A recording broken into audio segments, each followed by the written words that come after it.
Welcome back, YouTubers. This is Omar from Near Mint Condition, and today I'm doing something a little bit different. This is not a haul video or how to sell your collected editions video. This is more of an answer to a question that I get a lot of. And most of the time I get things like, how does one start collecting the X-Men collected editions?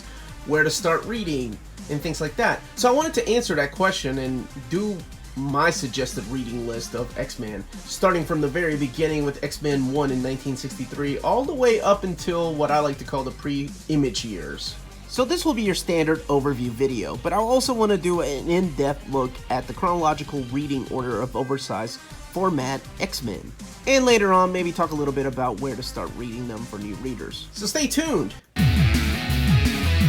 So before we get started, I would like to again say this is my suggested reading. There is a lot of other places that have a suggested reading list. I'm only focusing on Omnis and oversized hardcovers because they're the same size. No trade paperbacks here, but I will talk a little bit about them and where they kind of fit in. I think the reason I get this question is because there is a ton of X-Men books out there. A bunch of hardcovers.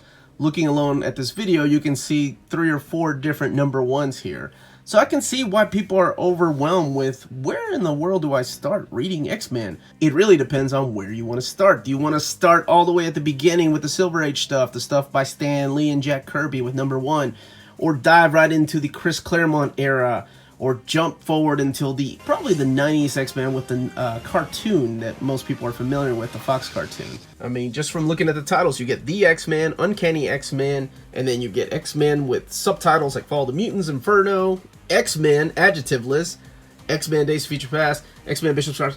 What does this all mean?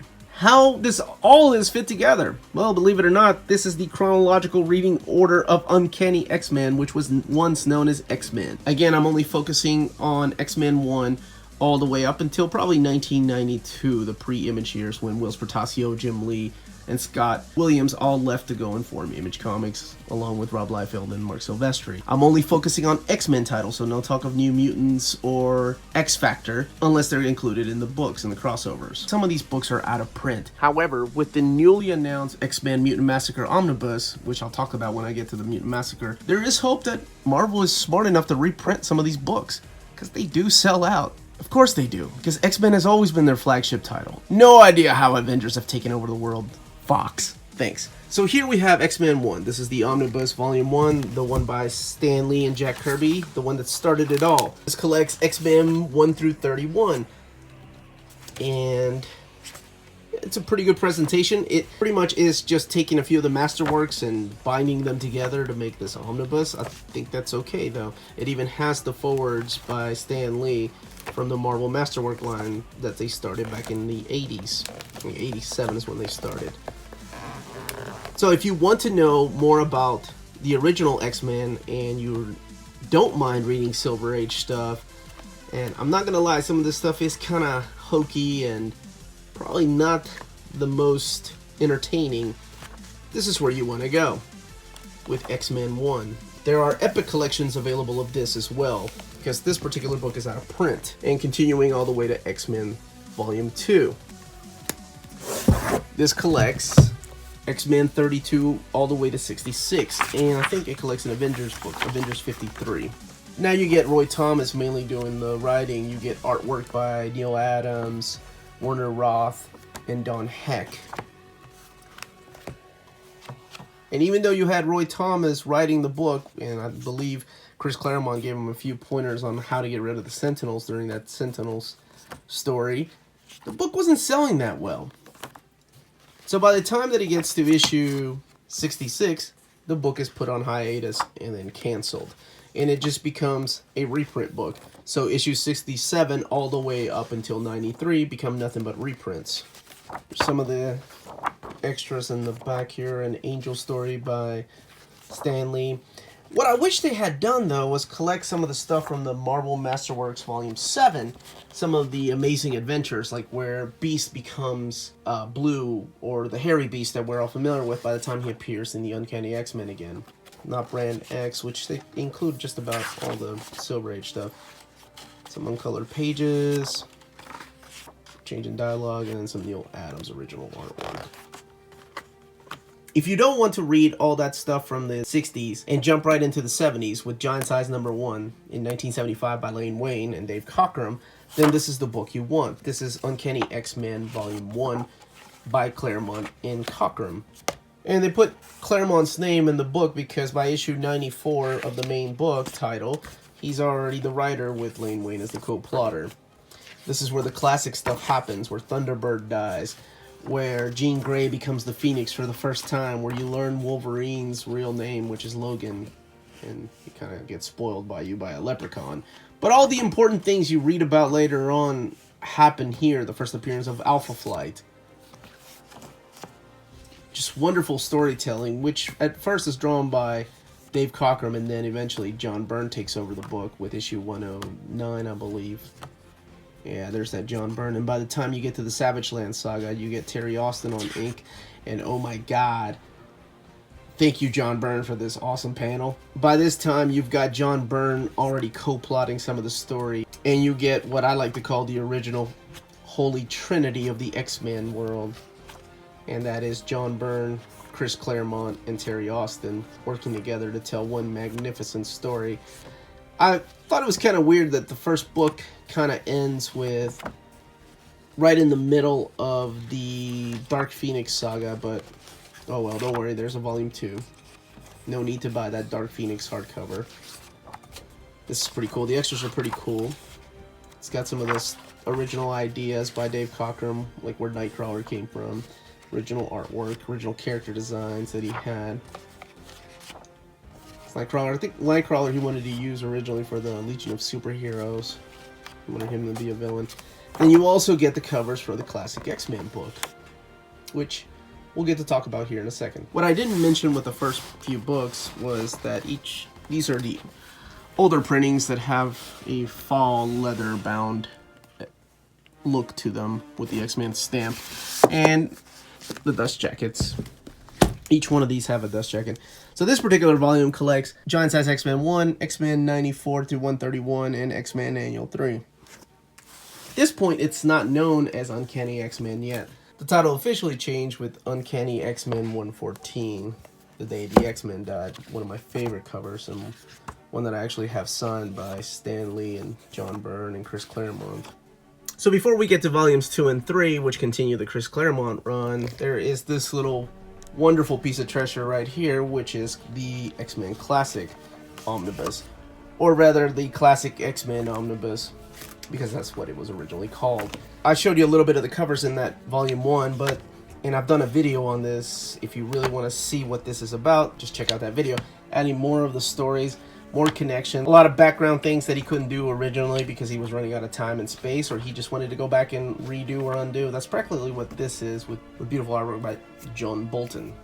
So let's really quickly look at the content of Uncanny X-Men Volume 2 by Chris Claremont and John Byrne. Now, I like to get the variant versions of these. There are direct market versions that have the original cover, like the original cover to 137 by John Byrne and Terry Austin, which is included in here. This is the variant cover by Stuart Eminem. So the reason I like to get these is because the original cover is already on here, collected. So yeah, this collects the rest of the Dark Phoenix saga. I think this goes all the way up to issue 1. Let's make sure what this collects here. X-Men 132 to 141, Annual 4 through 5, and Uncanny X-Men 142 to 153. Avengers Annual 10, which is the first appearance of Rogue, and the Marvel Fanfare 1 through 4, which focuses on the Savage Land. So apparently, according to Marvel, it didn't officially change the name to Uncanny X-Men until the second part of Days of Future Past. That's kind of interesting. This is the story where Storm and the White Queen switch bodies. A lot of classic issues here, like the sinking of the sub. I got to mention first appearance of Rogue, where she takes Miss Marvel's powers and drains her, and later on she becomes binary. Drawn by Michael Golden. And of course the return of Cockrum when he came back to the title. And the classic death of Dark Phoenix. Now, this also includes the Bizarre Adventure story where Jean Grey first has a flashback of how she first got her power. So if you remember the little girl Annie that gets hit by a car, this is the flashback story that the story comes in. and they're all black and white. There is also, I believe, the Untold Tale of Phoenix. And here's a lot of bizarre adventures in here, if I'm not mistaken. Yes, the Untold Story. So this is the original script and original story to how the Dark Phoenix Saga was going to end. They originally did not want to kill her, but instead save Jean Grey. So there's unreleased artwork here that shows what happened if she had lived. And I believe how issue 139 would have, or 138 would have started instead of with a funeral. All the script changes.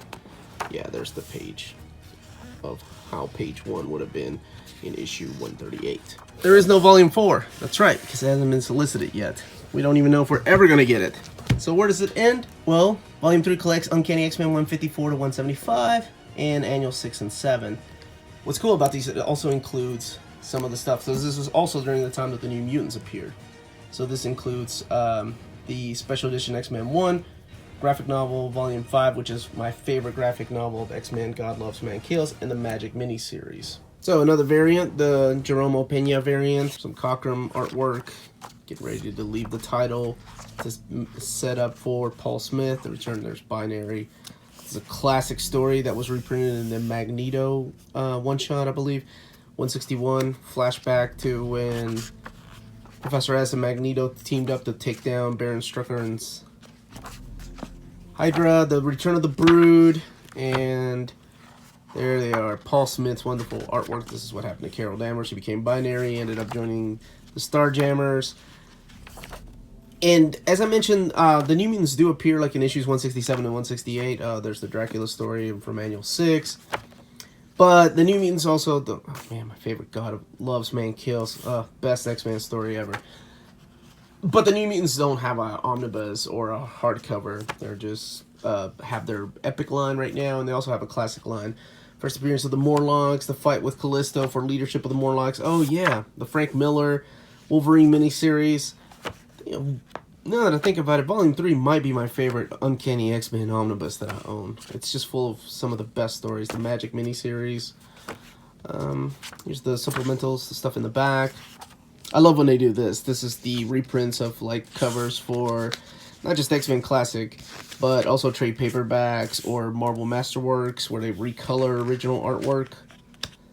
I love when they do this stuff. So how big of a gap is there between this book and the Mutant Massacre? Well, by the time the Mutant Massacre starts, it's about issue 210. Let's look at this.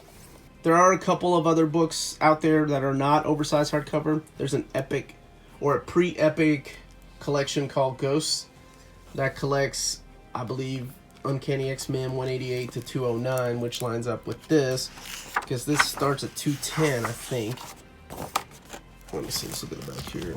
So this collects Uncanny X-Men 210 and to 214, X-Factor 9 through 11, New Mutants 46, and Thor 373, and Power Pack 27, and Daredevil 238.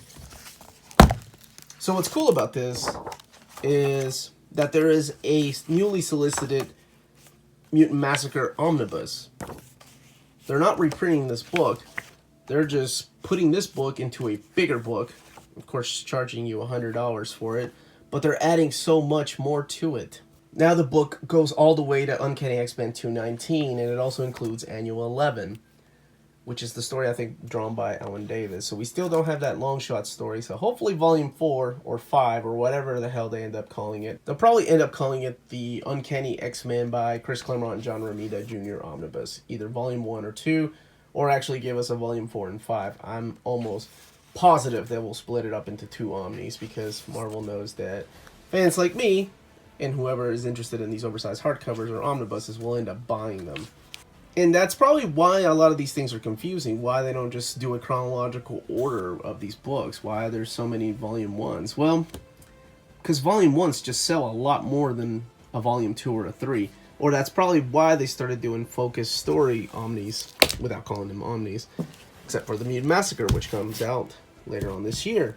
So I'm right about that Uncanny X-Men Volume 4, or what will probably be called the Chris Claremont and John Romita Jr. X-Men Omnibus, and I'm hoping there will be probably a year or so before it comes out. Well, let's look at this Fall of the Mutants. What does Fall of the Mutants collect? Well, it collects X-Men, Uncanny X-Men 220 to 227, leaving that big gap between the original Mutant Massacre, but now with the new Mutant Massacre printing, it lines up perfectly with that. New Mutants 55 through 61, and the Incredible Hulk 336 through 337, which just had an X-Factor appearance, and 340, which is the Wolverine issue. Power Pack 35, Daredevil 252, Captain America 39, and Fantastic Four 312. So, I mean, mainly still, there's the Hulk issue with Wolverine. So it's still mainly an Uncanny X-Men Omni, without being called an omnibus. It's the size of one. And next up on the list was Inferno. That came out, believe it or not, before the prologue did. This is one of the rarest books, and this is one of the ones that I'm sure will be eventually reprinted. So when this originally came out, we went from Fall of the Mutants, which collected all the way up to Uncanny X-Men 227. And then we went to Uncanny X-Men 239 to 243, leaving this big gap. So that's what this prologue did. And then the crossovers is nothing but the crossovers with the other books, like Captain America, Excalibur, things that they originally left out of the first book. Daredevil, Amazing Spider-Man, Power Pack, things like that. So that's all this is. There are no Uncanny X-Men issues in this. And next up is the X-Men by Chris Claremont and Jim Lee Omnibus. This one is also out of print, of course, because Marvel. So hopefully this will be coming back into print, because this book sold out quick. That is not Jim Lee. That is Rob Liefeld poking fun of the Invasion crossover. Actually, I love this story. So this stuff collects like the first appearance of Jubilee. Probably my favorite saga of the X-Men is when they're out in the Outback. I love this stuff. I think it's awesome. I mean, it happened in Inferno as well. And all the way up until they walk through the Siege Perilous. And it's called the Jim Lee volume, even though he doesn't draw just about every issue. I think he draws like 7 issues in here. Most of them drawn by Mark Silvestri, who is an amazing artist on his own. So this collects Uncanny X-Men 244 to 269 and the X-Men Annual number 13 and Classic X-Men 39. Of course, it reprints X-Men Classic 39 because it was drawn by Jim Lee. Well, the backup story was drawn by Jim Lee. This is the wonderful Uncanny X-Men 268, which is one of my favorite Uncanny X-Men issues, and the fight between Miss Marvel and Rogue, which is 269. Man, look at that. Oh, I love that. Here's the backup issue of the X-Men Classic, and then some other stuff. What is this? This is the Don Heck stuff, or the What The? Yeah, it's What The. Does it collect the Punisher books? No, it just covers by Jim Lee that he did for X-Men, or anything X-Men related. And the character designs of Gambit. Jim Lee. Man, this guy changed the way artists drew back then. Everybody wanted to be Jim Lee. So why is Volume 1 not lined up? Mainly because between these two Omnis, there were these stories here. X-Men Days of Future Present, not Future Past. I only got this because this is the only way that Days of Future Present is collected, which is an awesome, awesome story that happens through the annuals. Like, kicks off in the, I think it's Fantastic Four Annual 23, then it's New Mutants Annual 6. Oh, it's up here. X-Factor Annual 5, and then Uncanny X-Men Annual 14. All drawn, and that one was drawn by Arthur Adams. And that's the only way that this is collected. So I own this oversized hardcover that collects like the classic stuff, Uncanny X-Men 141 and 142, even though that's already collected in the Volume 2. Oh, and it's got the Excalibur stuff too. Yeah, this stuff is pretty good too from Alan Davis. But I mainly bought it to fill that gap in there in oversized hardcover because that's how I am. Like, for example, I don't have the Asgardian Wars stuff because it's not an oversized hardcover. I own the Asgardian Wars standard hardcover, but it's not oversized, so I don't put it with these. I can still read it, or read through Comixology. This also includes the Wolverine Days of Future Past miniseries, which was not that great. So after this, there's also the Extinction Agenda crossover, which they did not include in either omnibus. I'll show you what this is. This is the 12-part crossover between X-Factor, New Mutants, and Uncanny X-Men. However, with this hardcover, they collected some of the missing books Uncanny X-Men 235 to 238. Those are some of the orphaned issues, and that is the introduction of Genosha and the Magistrate and things like that. So it kind of gives you a little bit of the background of what's going to happen here. So this collects Uncanny X-Men 270 to 272, and New Mutants 95 to 97, and X-Factor 60 to 62. Like I said, the 12-issue part. Extinction Agenda crossover. The Uncanny X-Men issues were drawn by Jim Lee. The New Mutant issues were drawn by Rob Liefeld for the most part, and the X-Factor issues were drawn by John Bogdanove. I can never pronounce that guy's name. He was the guy that did a lot of the Louise Simonson run on Superman, Man of Steel. There's that beautiful Jim Lee artwork. But none of this stuff was included in the 2 Omnis, so that's why you need this book as well. This is X-Men Volume 2 by Chris Claremont, Jim Lee, and Whilce Portacio, and Bishop's Crossing. So let's look at this first. You notice that they don't call this Uncanny X-Men, so are you even thinking it's the same line? But it is, because this collects the remaining issues of Uncanny X-Men right at 273, I think. Let's see. So this collects Uncanny X-Men 273 to 280. So it's got the Muir Island Saga, and then the Space Saga, where they go up with the Shi'ar and try to fight for the honor of Professor Xavier, and the fight with the Shadow King. Sorry, I was just looking at this gorgeous Jim Lee. And then, of course, X-Men Volume 2. I didn't want to get into the X-Men Volume 2, but, you know, that is kind of where a lot of the stuff influenced the cartoon, which is probably how most 90s kids got into X-Men, was watching the cartoon. So a lot of the characters look familiar to the way they did in the cartoon based on Jim Lee's designs. So this collects also the X-Men 1 through 9 from the series, and then the stuff that he did for issues 10 and 11. And here's a bunch of X-Factor issues by Whilce Portacio, probably the best X-Factor issue, which is 68, part 4 of the Endgame. Yeah, by this point right here, this is the second holy trinity of Uncanny X-Men. This is Jim Lee and Scott Williams and Chris Claremont co-plotting and telling a story. And I believe, yeah, by issue 273, I'm sorry, Jim Lee was already co-plotting the stories with Chris Claremont, which is awesome. And also sad because in the end, he got his own title and Chris Claremont only got to write 3 issues of it. And after 17 years, Chris Claremont decided to go and leave Uncanny X-Men. So here's some more issues of Whilce Portacio. Again, Jim Lee doesn't draw that many issues in here, but it's pretty cool. Probably twice as many as he did in Volume 1.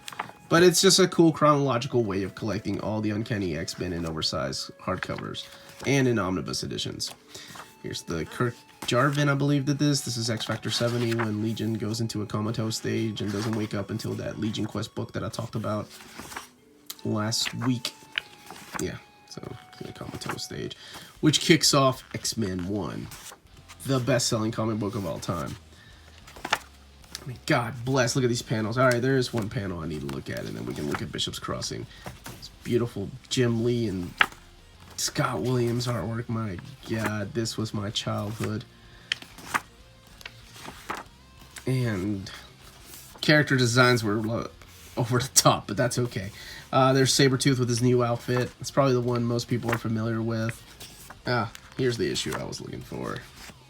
This is the introduction of Bishop to the X-Men, even though he appeared in the Uncanny stuff, which is going to be right here. And there we go. I must have drawn this particular panel as a 12-year-old boy at least 15 times, trying to perfect this wonderful art style by Jim Lee. So thank you, Jim Lee. The crossover with Ghost Rider and the remaining of the X-Men issues. Some stuff in the back, some covers, some pinups by Jim Lee. Yeah, these Omnis are great, with the exception of the fact that Marvel lets them run out of print and even has the whole card collection by Jim Lee back here. I always love this Danger Room scene. That was great. Collect all the cards together. That's what they look like. And that's not Jim Lee or Whilce Portacio. That's Jeff Matsuda, I think. Yeah. And then we have X-Men's Bishop Crossing, which is where I'm going to end this. This collects the Uncanny X-Men issues that were co-plotted by Whilce Portacio and Jim Lee and John Byrne. I believe he wrote the script. This is the first appearance of the Upstarts, and yeah, first appearance of course, Bishop, Fitzroy, how Bishop comes to be, the first mention of the traitor, somebody who betrayed the X-Men, and just pretty much artwork by Whilce Portacio before he went off and left Uncanny X-Men. And then the remaining orphaned issues of X-Men here, X-Men 12 and 13 by Art Tibert, who had a very Jim Lee-ish kind of look to his art, but couldn't keep up a monthly schedule, and in the end he just stuck to be an inker.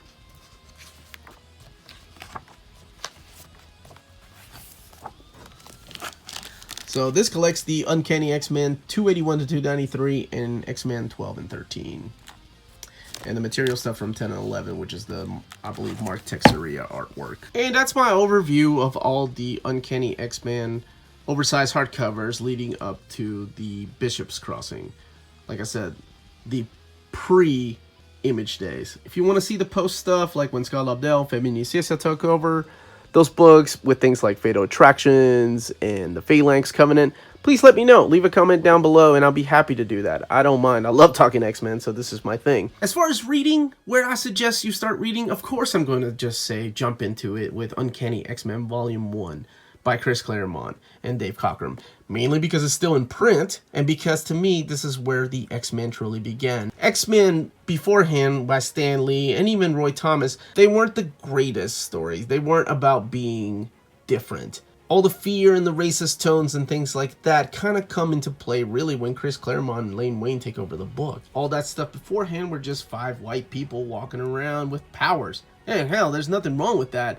But I'm not sure how they really talked about diversity, because by the time you get to Volume 1, I mean, that changes the complete lineup. Just have different characters from different nationalities representing the X-Men. I think that's great. So that's really where I would go. If you're a fan of the cartoon, however, you may want to jump in on the X-Men stuff by Jim Lee, if these books are available to you. I know there are epic formats available out there, but if you want hardcovers, this is the way to do it. Volume 2 is a little easier to find than Volume 1 until Marvel gets off their ass and starts reprinting them. Like I said, the Mutant Massacre Omnibus Volume 1 gives me hope that all these books will eventually have a Marvel Omnibus on them on the side cover and will be reprinted. If you're a completist, then by all means, please go back and start with X-Men #1. Of course, like I said, you're gonna have to pick up that Marvel Masterworks Volume 7, which is not an oversized hardcover, which contains the part where like Beast turns into our blue furry friend, or gray furry friend at first. So unfortunately, not everything from Chris Claremont's days have been collected in oversized hardcover. We're hoping that the beginning of the Mutant Massacre will make them collect Uncanny X-Men Volume 4 or a John Romita Jr. and Chris Claremont hardcover omnibus. Oh yeah, and these books hardly ever come out in chronological order either. It's not like Uncanny X-Men Volume 3 came out right after Volume 2. There were other volumes like Inferno and Phalanx Covenant and things like that that Marvel decided to release before that volume. And let's not forget this title right here, X-Men Classic. If you enjoyed Uncanny X-Men Volume 1 and go on to Volume 2, go and read this to fill in those missing gaps, like how Jean and Storm got so close and things like that. Again, this was Omar. This was so much fun to do.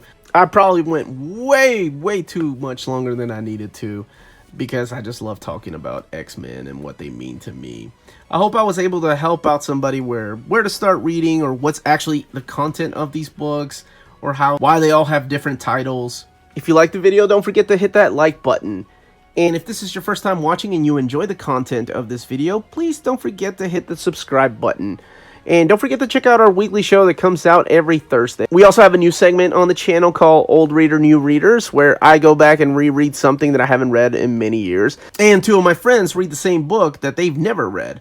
And then we discuss it. And it's a live show that I would love everybody to partake in. It's every other Tuesday at 8 p.m. Eastern Standard Time. Again, this was Omar. Thank you for watching, and have a great day.